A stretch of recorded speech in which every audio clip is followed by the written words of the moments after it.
And now I'm going to show you how you can set up how the recurring notifications in UChat. Okay, so let's talk about the overview. And the overview, there is a big difference for the recurring notification is the user can actually manage all these recurring notifications. Okay, because every time you send them the message, the user have the options to click this manage. Okay, they can stop this message recurring notification, or they can resume this message notifications. Okay, so the options is really at the user end. Okay, they can manage that. And in UChat, we allow you to capture all these actions from the user. Okay, I will show you very soon, but this is the first thing you need to know. Okay, and that is another, let me show you, that is another re-opt-in.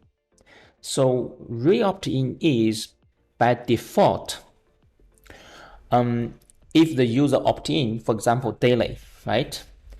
And it will validate, it will expire after 6 months.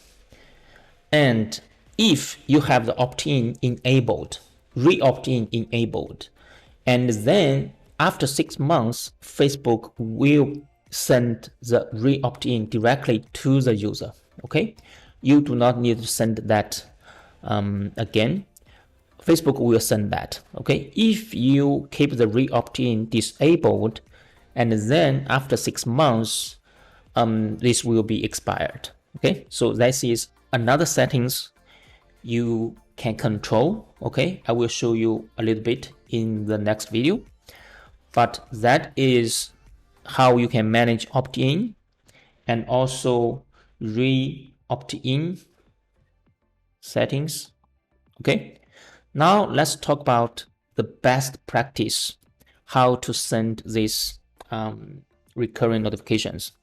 So here is the four tips that I can share, the best practice. Okay, the first one is you should follow Facebook rules. Okay, you do not spam the people, and you send actually what they opt in for.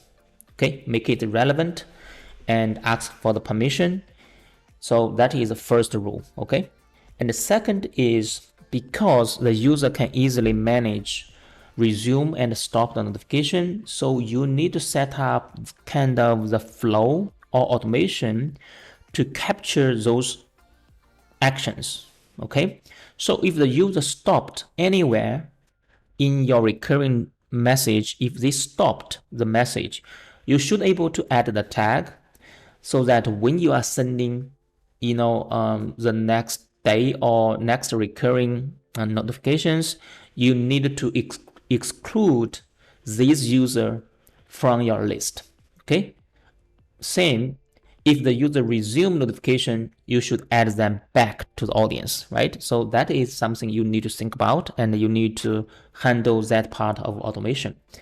And the third tip is use conditions. By using conditions is just to make sure what you are sending the recurring notifications only to the user who is opt-in. Okay, that is combined with the second tip. And the last tip is to use the sequence, because in UChat we have a sequence feature. Basically, if you want to send it daily, you just add 24 hours in between. Okay, if you want to send weekly, and then you just add 7 days. If you want to send monthly, you just add 30 days, something like that, so that you can use a sequence.